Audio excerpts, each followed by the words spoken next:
अस्सलामुअलैकुम, आप देख रहे हैं समा। मैं हूं रमीज अहमद और मैं हूं सबा शेख। बुलेटिन का बाकायदा आगाज करेंगे। आपको बताएं कि इस्राएली फौज ने आज सुबह गजा पर फिर हमला किया, आबादी पर मिसाइल बरसा दिए। 6 दिन में फलस्तीनियों की तादाद 122 हो गई। शोधा में 31 बच्चे और 16 खवातीन भी शामिल हैं। हजारों लोग बेघर हो गए। डॉक्टर्स ने इस्राएली हमलों में जहरीली गैस इस्तेमाल करने का इंकशाफ कर दिया। लोगों ने नकल मकानी शुरू कर दी।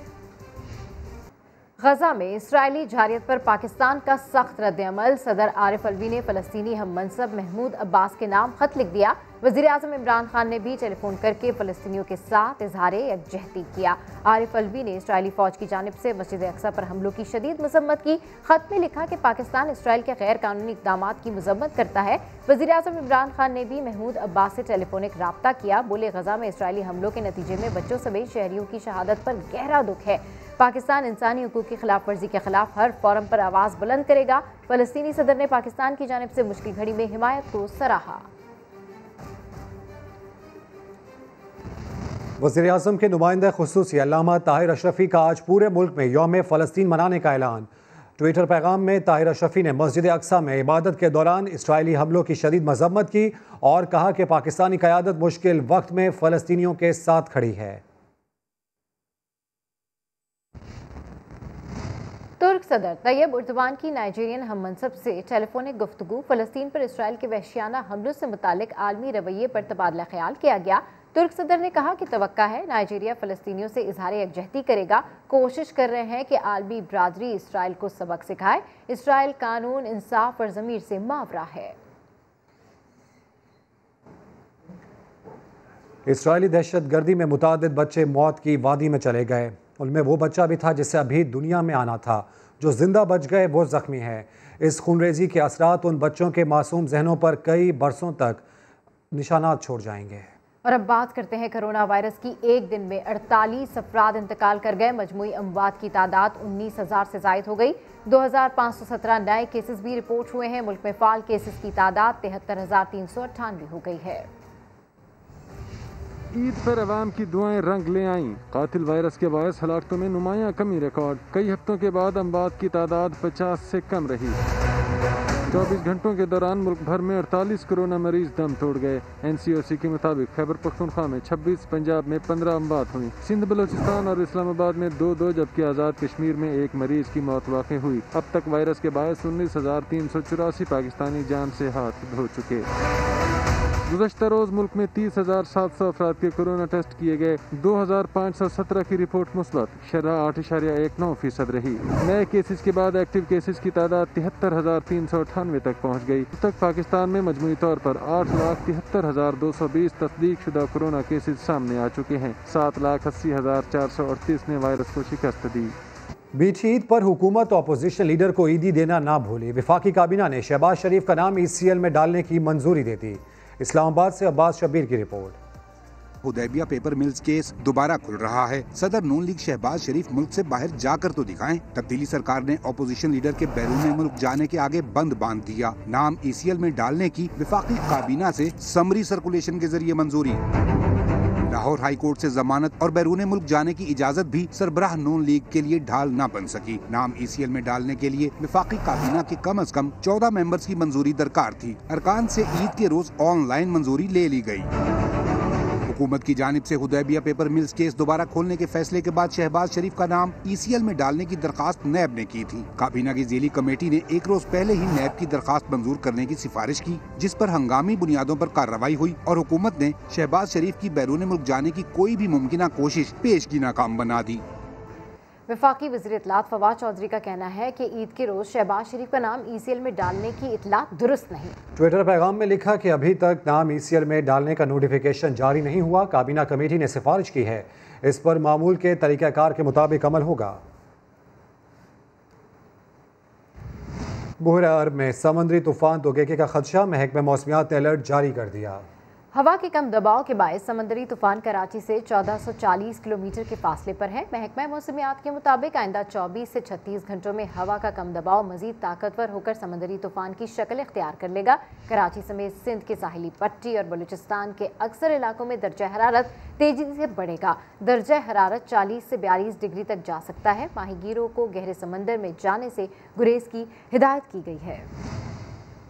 समंदरी तूफान जो है इस वक्त कराची से तकरीबन कोई 1400 किलोमीटर के आसपास जो है वो मौजूद है और इस वक्त जो इसकी करंट स्टेट ये है कि एक ट्रॉपिकल डिप्रेशन में तब्दील हो चुका है और उम्मीद ये है कि अगले 24 से 36 घंटों में जो है ये एक प्रॉपर समंदरी तूफान की शक्ल इख्तियार कर लेगा। इसके अर्ली इफेक्ट्स जो हैं वो ये हैं कि कराची समेत सिंध की साहिली पट्टी और बलूचिस्तान के काफ़ी सारे इलाकों में जो है वो टेम्परेचर्स काफ़ी तेज़ी से राइज होना शुरू हो जाएंगे। एक short term mild heat wave हम कह सकते हैं जिसमें टेम्परेचर जो है वो 40 से 42 डिग्री और फीस लाइक जो है वो तकरीबन 43-45 तक जो है वो जा सकते हैं।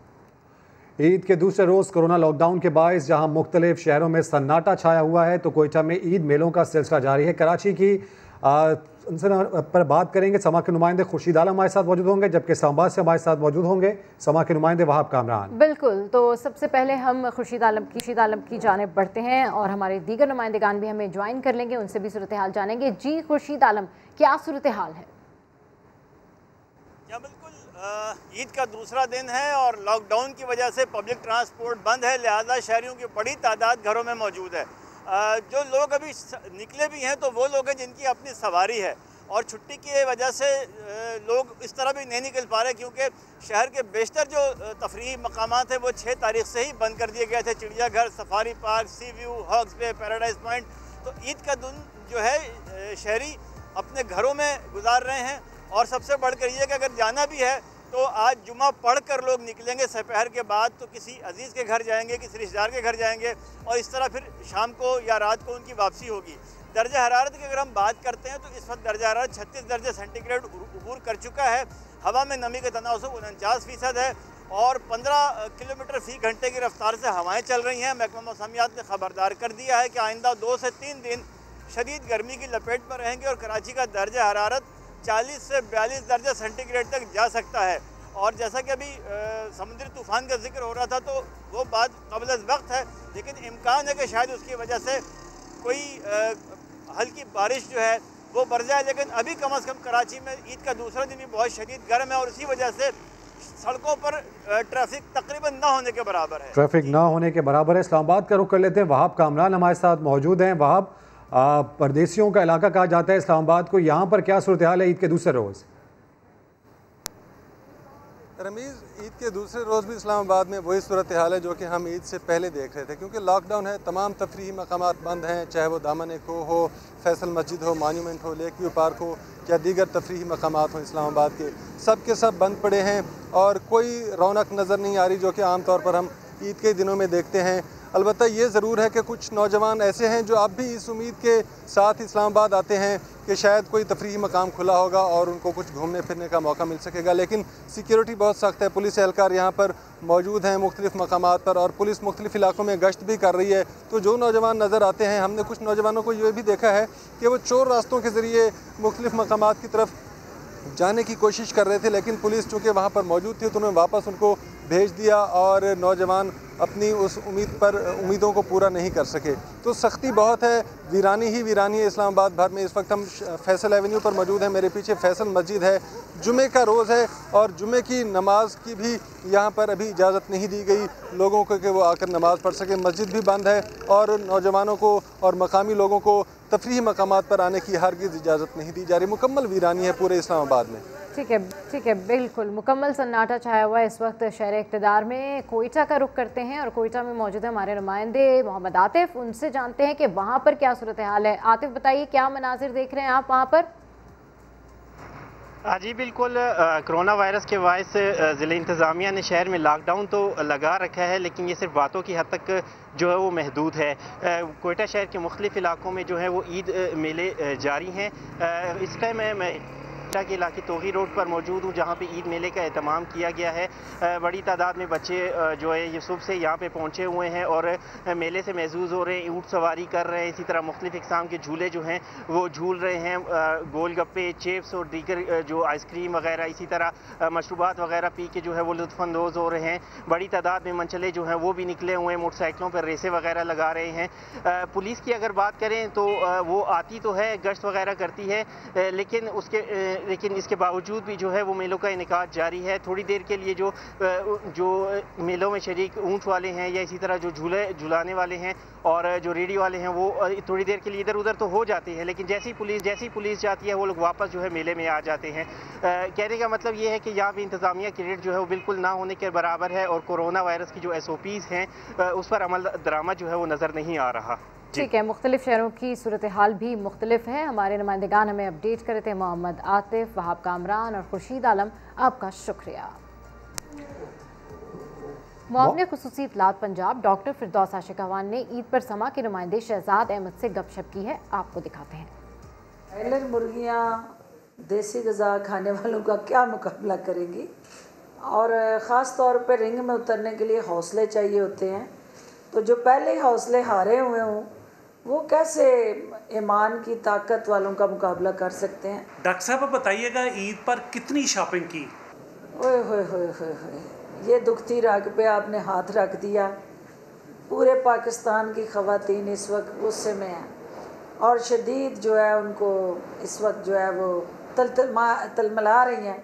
और भाई मेरे खुश हैं कि हुकूमत ने उनके लिए रेस्क्यू 111, 222 का किरदार अदा किया है कि वो महफूज हैं इस वक्त, क्योंकि ये आखिरी 10 दिन जो छुरी फिरती थी ना, ये बड़ी लिथल थी।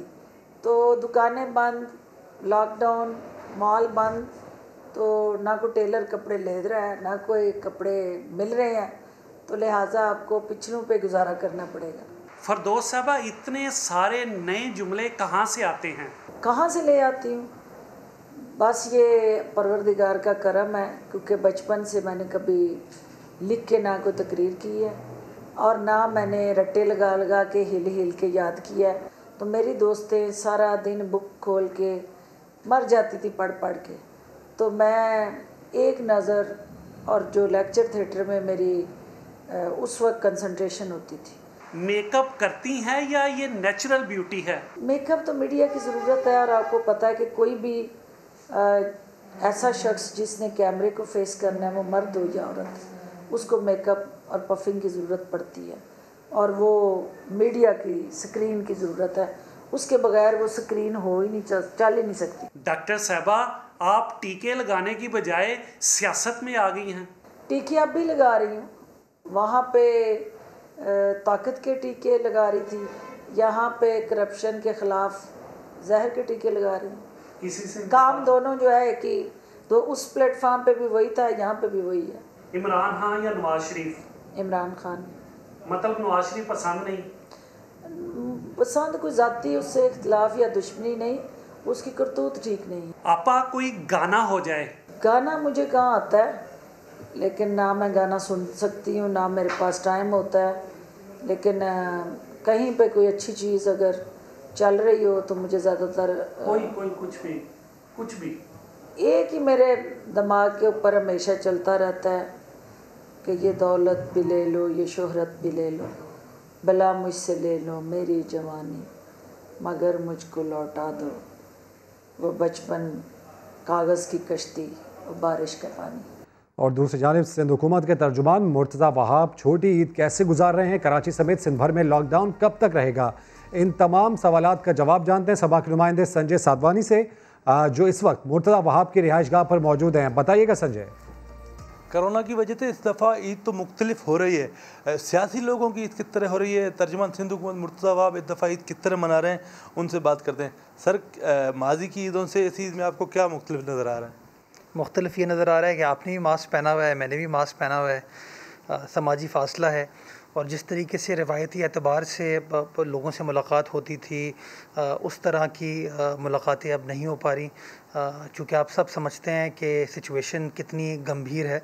तो ज़िम्मेदारी का मुज़ाहरा सारी आवाम को करने की ज़रूरत है और मैं समझता हूँ जो लीडरान हैं उनके ऊपर और ज़्यादा ज़िम्मेदारी आयद होती है कि वो अपने काम से अपने कॉन्डक्ट से साबित करें कि आम आदमी को भी किस तरीके से चीज़ों को फॉलो करना है। क्या चीज़ की दफ़ा ईद में आपको याद आ रही है? कौन सी चीज़ें आपको इस दफ़ा मुख्तलिफ नज़र आ रही हैं? मुझे माजी की ईदें याद आ रही हैं जब इस तरह की कोई बंदिश नहीं होती थी। माजी में हम सारा ख़ानदान इकट्ठा बैठ के नाश्ता करता था। अब की बार हम इकट्ठा नाश्ता नहीं कर पाए, बस मैं, मेरा भाई और जो घर वाले हैं वो साथ थे।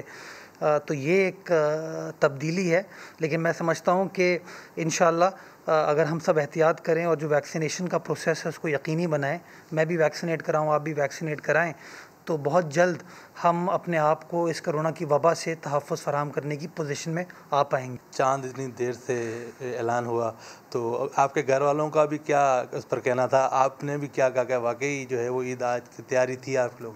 मेरा बड़े भाई ने बड़ा अच्छा मुझे मैसेज किया, उसने कहा अचानक ईद मुबारक। तो मैंने जब अपनी वाइफ को भी बताया तो वो बड़ी परेशान हुई कि हैं कैसे, तो बड़ा अच्छा मैं समझता हूँ जुमला बनाए, अचानक ईद मुबारक। आगे बढ़ते हैं और आपको बताएं कि पायलट्स ने जाली लाइसेंसेस कैसे हासिल किए। सिविल एविएशन ने सुप्रीम कोर्ट ऑफ पाकिस्तान को सब बता दिया। कई पायलट्स अपनी जगह इम्तिहान में किसी और को बिठाते थे और साथ साथ इस रिपोर्ट के हवाले से इंकशाफ हुआ है कि रिपोर्ट में 28 पायलट्स के हफ्तावार छुट्टी के रोज़ इम्तिहान देने का इंकशाफ सामने आया है। इसी पर अपडेट्स हासिल करेंगे समा के नुमाइंदे जुल्करनैन इकबाल से। जुल्करनैन, आगाह कीजिएगा। देखिए, सिविल एविएशन ने जो report supreme court of Pakistan में जमा कराई थी वो समा ने हासिल कर ली है, जिसमें तहलकाखेज इंकशाफात किए गए हैं कि बहुत से पायलट्स ऐसे भी थे जिन्होंने लाइसेंस तो हासिल किए लेकिन इम्तिहान जो कंप्यूटर बेस्ड टेस्ट होता है वो खुद नहीं दिया, अपनी जगह दूसरों को बिठाते रहे, प्रॉक्सीज को यूज करते रहे। क्योंकि बात ऐसे भी पायलट्स हैं जो खुद टेस्ट जब उनका दिया गया, जिस टाइम उन्होंने पेपर अटेम्प्ट किया कागजों में, उस वक्त वो फ्लाइट के दौरान थे। और बात ऐसे भी पायलट्स हैं जिन्होंने ईद मिलादुन्नबी के दिन और ईद उल अज़हा के दिन अपने इम्तिहान दिए, जिस दिन सारा सिस्टम ही बंद होता है, कोई इम्तिहानात का चक्कर नहीं होता, पब्लिक हॉलीडे होती है। और बहुत सारे पायलट्स ऐसे इस पर निशानदेही की गई है जिन्होंने जो अब ऑफिस की टाइमिंग खत्म हो जाती है, जो मुकर्रर वक्त होता है इम्तिहान का वो खत्म हो जाता है, उसके बाद अटेम्प्ट किए। इस साथ ही साथ जो सिविल एविएशन के अपने अफसरान थे जिन्होंने सारी सहूलतकारी की थी, इसमें 2 सीनियर ज्वाइंट डायरेक्टर थे लाइसेंसिंग के, उनका भी डिसमिस फ्रॉम सर्विस कर दिया था सिविल एविएशन की जानिब से। 2 उनमें से ऐसे अफसरान हैं जिन्होंने सिंध हाई कोर्ट से स्टे ऑर्डर ले रखे हैं। और स्क्रूटनी के दौरान ये भी इंकशाफ हुआ कि PIA ने 30 पायलट की गलत मालूमात फराहम की थी, जिनके मुतालिक फिर बाद में दोबारा से PIA से मालूमात ली गई ताकि उनका जो असल डाटा है वो सामने आ सके। और 2 पायलट ऐसे भी ये सामने आए हैं इस टेस्ट के दौरान कि जो मुल्क में मौजूद ही नहीं थे लेकिन कागजों में उन्होंने इम्तिहानात दिए थे।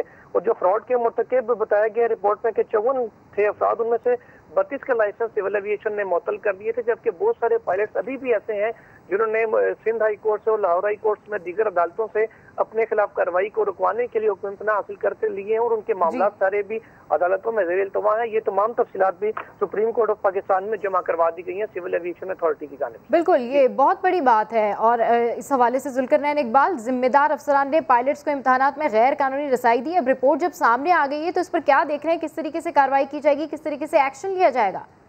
देखिए, ये एक्शन पर मबनी रिपोर्ट ही है जो सिविल एविएशन ने जमा करवाई है, क्योंकि बहुत से अफसरान ऐसे हैं जिनको डिसमिस फ्रॉम सर्विस ऑलरेडी कर दिया गया सिविल एविएशन ने खुद अपने तौर पर, और बहुत से अफसरान जिनके खिलाफ कार्रवाई की जा रही थी उन्होंने अदालतों से हुक्म इम्तना हासिल किए हैं। वो तमाम तफसीलात भी दी गई हैं और सुप्रीम कोर्ट ने इस पर हिदायत भी की थी सिविल एविएशन को कि वो अटॉर्नी जनरल ऑफिस से मदद लेकर लें और जो अदालती मुकदमात चल रहे हैं ताकि उनको जल्द अज जल्द निपटाया जा सके और जो जिम्मेदारान हैं उनके खिलाफ कार्रवाई की जा सके। जो पायलट्स हैं उनको तो ऑलरेडी लाइसेंस उनके कैंसिल कर दिए गए थे, जिनकी तफसीलात भी सिविल एविएशन ने सुप्रीम कोर्ट में जमा करवाई हैं। लेकिन जो अफसरान थे सिविल एविएशन के, उनमें से जो है बहुत लोग ऐसे हैं जिनके खिलाफ कार्रवाई की गई थी, वो अदालतों से सब हुक्म इम्तना ले चुके हैं। उनकी अपीलें इस वक्त ज़ेर इल्तवा हैं अदालतों में, लेकिन उनके भी जब फैसले होंगे तो अदालतें उस पर बेहतर डिसाइड कर सकेंगी कि क्या उनके खिलाफ कार्रवाई शवाहिद की बुनियाद पर की गई है या नहीं। अलबत्ता अदालती हिदायत के ऊपर चीफ जस्टिस ऑफ पाकिस्तान ने, जैसे हम रिपोर्ट कर चुके थे कि हिदायत की थी कि सिर्फ डिसिप्लिनरी एक्शन ना किया जाए बल्कि फौजदारी मुकदमात भी दर्ज करवाए जाएं। तो जो जिम्मेदारान थे उनके खिलाफ FIA को दरखास्तें भी दी गई हैं और उनके खिलाफ जो फौजदारी मुकदमात हैं वो भी दर्ज करवा दिए गए हैं सिविल एविएशन हुकाम की जानिब से। यानी कि आप सिर्फ जो जिम्मेदारान हैं वो मुलाजमों से नहीं जाएंगे बल्कि उनको अगर अदालतों ने फैसला किया तो जेल की हवा भी खानी पड़ेगी। बिल्कुल ठीक कह रहे हैं। ये रिपोर्ट सामने आई है जिसमें एक्शन लिया गया है। अब जो जिम्मेदारान हैं वो सिर्फ मुअत्तल ही नहीं किए जाएंगे बल्कि जब तमाम तर शवाहिद सामने आएंगे तो हो सकता है कि उनको जेल भी जाना पड़े। जुल्करनैन इकबाल, अपडेट करने के लिए शुक्रिया। सरहदों पर डटे कौम के बेटों ने अपने खून से धरती को सैराब करके अमन के फूल खिलाए हैं। अफगान सरहद पर शिमाली वज़ीरिस्तान में दहशतगर्दों के सफाई से इलाके में अमन व तरक्की के सफ़र की कहानी जानते हैं उस्मान खान की ज़बानी। अफगानिस्तान से मुल्का सरहदी जिला शुमाली वज़ीरिस्तान जो कभी दहशतगर्दी का इस्तारा था आज अमन का गहवारा बन चुका। पाक फौज के 1100 से जायद जवानों और अफसरान ने जाम शहादत नोश किया। 3000 से जायद गाजी हुए लेकिन दहशतगर्दों को निस्तो नाबूद करके रख दिया। ये यहाँ पर खड़े होकर जागते हैं तो पाकिस्तान रात को आराम की नींद सोता है और ये अमन जो पाकिस्तान में और स्पेशली शुमाली वज़ीरिस्तान में जो आया है बड़ा ही मुश्किल मरला था। इलाके का अमन ही बहाल नहीं हुआ, समाजी और माशी तरक्की के नए दौर की बुनियाद भी रख दी गई। अमन दुश्मनों का इलाके में दाखिला रोकने के लिए पाक फौज के जवानों ने जान पर खेलकर सैकड़ों मील तवील आहनी बाढ़ भी लगा दी। ये काफ़ी दहशतगर्दों के यहाँ मराकज़ थे और ये उनका एक गढ़ समझा जाता था। तो अल्हम्दुलिल्लाह क्लियरेंस का ऑपरेशन किया गया और तमाम इलाके को दहशतगर्दों से पाक किया गया। डिफेंस कंस्ट्रक्शन भी तकरीबन 80% हमारी मुकम्मल हो गई है और इस फेंसिंग का बहुत पॉजिटिव एक इम्पैक्ट आया है हालात के ऊपर। जो दहशतगर्दों की क्रॉस बॉर्डर मूवमेंट थी वो अभी रुक चुकी है। इलाके में लगभग 200 स्कूल, 45 अस्पताल और हेल्थ यूनिट्स की बहाली हो या वस्ती एशियाई रियासतों तक रसाई के हामिल नए बॉर्डर टर्मिनल्स फाल करना, अमन से तरक्की और खुशहाली तक हर महाज पर पाक फौज दिन रात डटी हुई है। उस्मान खान, समा, शुमाली वज़ीरिस्तान। ईद के दूसरे रोज़ लोगों की बड़ी तादाद नाश्ता बाहर करती है, लेकिन क्योंकि लॉकडाउन है जिसके बायस लाहौरियों ने रिवायती नाश्ते के लिए क्या किया, ये जानते हैं लाहौर में मौजूद शाहिद हुसैन से। शाहिद, अपडेट कीजिए कि जो लोग हैं वो किस तरीके से एंजॉय कर रहे हैं। जी, रिवायत तो ये है कि लाहौरियों की बड़ी तादाद अमूमन नाश्ता जो है वो बाहर ही करती है और ऐसी सूरत में अगर छुट्टी हो या इतवार का दिन हो तो जो नाश्ते के ये स्पॉट्स हैं इन पर रश बढ़ जाता है। लेकिन आज का दिन जो है वो ख़ास है क्योंकि ईद का दूसरा रोज़ है और ऐसी जो पिछले कई सालों से हम देखते आ रहे हैं कि नाश्ते के स्पॉट्स पे अच्छा खासा रश जो है वो ईद के दूसरे दिन लग जाता है क्योंकि बहुत बड़ी तादाद जो है वो लाहौरियों की वो नाश्ते के लिए रेस्टोरेंट्स का ही रुख करती है। नाश्ते के जो स्पॉट्स हैं उनके बाहर भी पार्किंग नहीं होती, तमाम रेस्टोरेंट्स अंदर से भरे हुए होते हैं, सिटिंग अरेंजमेंट उनका भरा हुआ होता है और इसके साथ साथ कुर्सियां मेज़ें रेस्टोरेंट्स के बाहर भी लगाई जाती हैं ताकि नाश्ता जो है लोगों को बाहर भी कराया जाए और अच्छी खासी तादाद जो है वो जो गाड़ियों में आती है वो जो है नाश्ता अपनी गाड़ियों के अंदर भी करते हैं। लेकिन इस वक्त तक देखा जा सकता है कि ईद का जो दूसरा दिन है वो तकरीबन आधा गुजरने वाला हो चुका है, लेकिन रेस्टोरेंट्स और जो नाश्ते के स्पॉट्स हैं वहाँ पर हमें उस तरह जो लोग हैं वो नज़र नहीं आ रहे। उसकी वजह यह है कि सिटिंग अरेंजमेंट के ऊपर पाबंदी है, नाश्ता जो है या कुछ भी खाना जो है वो रेस्टोरेंट्स के अंदर बैठ के नहीं खाया जा सकता। कुछ रेस्टोरेंट्स के अंदर हमने देखा कि वो गाड़ियों के अंदर जो है वो नाश्ता इनको प्रोवाइड कर रहे हैं, लेकिन ज़्यादातर जो रेस्टोरेंट्स हैं वो टेक अवे ही हैं, इसलिए लोग जो हैं वो नाश्ता पैक करवा के अपने घरों का रुख कर रहे हैं। जी,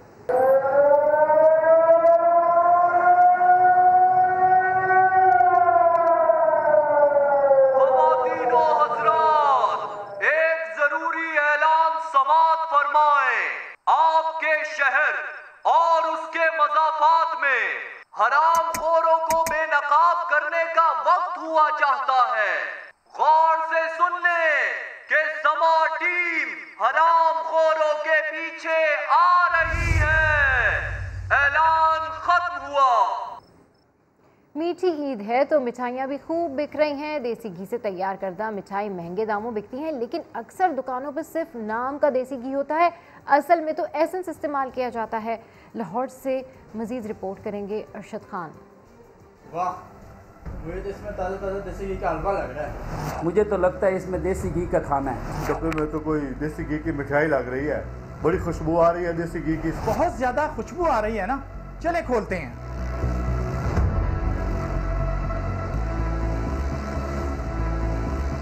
ये देसी घी नहीं, धोखा है। पाकिस्तान में देसी घी की मिठाइयों के नाम पर जो बिक रहा है वो धोखा है। अक्सर लोग ये समझते होंगे शायद मिठाइयों पर देसी घी का छिड़काव होता होगा या मिठाइयाँ देसी घी में ही तैयार की जाती होंगी, लेकिन ऐसा बिल्कुल नहीं है। इसमें ये खुशबू इस्तेमाल होती है जिसकी कीमत है सिर्फ 50 रुपए। हलवाई खुद इस खुशबू और एसेंस के इस्तेमाल का एतराफ़ करते नजर आते हैं। 50 रुपए का एक छोटा सा औंस होता है, सिर्फ 50 रुपए का। बड़ी बोतलें होती हैं, उसमें 12 औंस होता है। एक कतरे से 8-10 किलो बन जाते हैं। आम घी में तैयार मिठाई 350 रुपए किलो में बिक रही है और देसी घी की मिठाई 550 से 600 रुपए या इससे भी ज्यादा। इसमें मटेरियल कौन सा इस्तेमाल करते हैं ये? क्योंकि वैसे तो चमक दमक बहुत खूबसूरत नजर आती है, खुशबुएं आती रहती हैं। ये सारी 2 नंबरियां हलवाइयों की दुकानों पर सालों से होती आ रही हैं। भला आप में से कितने लोगों ने देसी घी में मिठाइयाँ खुद तैयार होती देखी होंगी? वो तो किसी गोदाम के अंदर कहीं बनती हैं जहाँ पर आपकी एंट्री नामुमकिन है। और भाई आप सही कह रहे हैं, आप सही कह रहे हैं। अंदर घुसने तो देते नहीं हैं, पता नहीं किस 2 नंबर तरीके से वो मिठाई बनाते हैं। आइंदा मिठाई खरीदने से पहले ये बात याद रखिएगा, जिस तरह हर चमकती चीज सोना नहीं होती, इसी तरह हर मिठाई वाला असली देसी घी में मिठाई तैयार नहीं कर रहा, बल्कि सिर्फ धोखा दे रहा है। मोहम्मद अरशद खान, समा, झंग। साबिक कप्तान शाहिद आफरीदी ने कहा है कि शाहीन आफरीदी के साथ बेटी के रिश्ते पर वो खुश हैं। वजीर आजम को चाहिए कि अपोजिशन को साथ लेकर चलें। वो प्रोग्राम सवाल में गुफ्तगू कर रहे थे। शाहीन शाह आफरीदी आपके दामाद बनेंगे? जी इंशाल्लाह। उनकी फैमिली की काफ़ी रिक्वेस्ट 2 साल से, पिछले 2 साल से उनके पेरेंट्स की बहुत ज़्यादा आ रही थी। तो मैंने कहा अभी बच्चे पढ़ रहे हैं, वो क्रिकेट खेल रहे हैं, उनको खेलने दो, और ये वो नहीं, हमें ज़िंदगी का कुछ पता नहीं है, ये वो, तो भी बड़े हैं, बुजुर्ग हैं। तो मैंने कहा ठीक है। कोई एडवाइस जो आप करना चाहें इमरान खान साहब को? इमरान भाई जरदारी साहब और नवाज शरीफ साहब को छोड़ दें। 2.5-3 साल से उन्हीं के पीछे पड़े हुए, जहाँ जाते हैं छोड़ दें। पिछली हुकूमतों ने क्या किया? इमरान भाई को सबको साथ लेके चलना पड़ेगा, इवन कि वो अपोजिशन ही क्यों ना हो, इवन कि वो शहबाज शरीफ ही क्यों ना हो। फेवरेट एक्ट्रेस कौन सी? एक दौर में जूलिया रॉबर्ट बहुत पसंद थी। सोनाली बेंद्रे? सोनाली थी उस दौर में। सोनाली के हवाले से आपकी कोई खबर हो गया? बिल्कुल गलत है। गलत है? सब गलत है। मुलाकात हुई है वैसे? नहीं, कभी नहीं, कभी भी नहीं, कभी मुलाकात नहीं हुई मेरी। तब्बू से बात होती थी फ़ोन पे। अच्छा। वो काफ़ी फ़ैन थी, जब इंडिया का टूर था तो होटल के नंबर पे फ़ोन पे बात होती थी उनसे। मोहम्मद कुर्बान बता रहे हैं एक ऐसे क्लिक की कहानी जिसने बहुत से गुमनाम चेहरों को नाम दिया। फोटोशूट, एक क्लिक जो जिंदगी को बदल दे, जो एक आम सी लड़की के लिए फैशन इंडस्ट्री के दरवाजे खोल देती है। एक आम सी लड़की से सुपर मॉडल के सफर में कई संगे मील आते हैं, जिनको अबूर करके वो टॉप मैगजीन की जीनत बनती है, जिनमें मेकअप, मुख्तलिफ पोज और एक्सप्रेशंस आम हैं। कैटवॉक भी इसी का हिस्सा है। फैशन की दुनिया में राज करने वाली हसीनाएं भी इन रहने के लिए वक्तन फवक्तन फोटोशूट्स की दहलीज पर कदम रखती हैं। मॉडल की पहचान है फोटोशूट, तो उनको वहीं उसी से ही काम मिलेगा। आप एक प्लेटफॉर्म है मॉडलिंग के, आप दिखा सकते हैं कि आपके अंदर कितना टैलेंट है। जब आप इस फील्ड में आते हैं तो आपकी मतलब लुक अच्छी होनी चाहिए, अपने एक्सप्रेशंस अच्छे करने चाहिए। लाहौर में भी फोटोशूट के लिए हुसूसी स्टूडियो कायम है, जहां कैमरे की आंख अदालत लगाती है और मॉडल के मुस्तकबिल का फैसला करती है। मॉडल्स के लिए उनके फेस एक्सप्रेशंस बहुत ज़्यादा ज़रूरी होते हैं, उनका किस तरीके से वो कैरी करते हैं प्रोडक्ट्स को, वो बहुत ज़्यादा ज़रूरी होता है। आजमाइशी फोटोशूट फैशन इंडस्ट्री के लिए नया टैलेंट सामने लाने का बेहतरीन जरिया है और बदलते वक्त के साथ साथ इसमें भी जिद्दत आती जा रही है। कैमरामैन खुरम फयाज के साथ मोहम्मद कुर्बान, समा, लाहौर। एक ब्रेक के बाद हाजिर होंगे हेडलाइंस के साथ। देखते रहिए समा।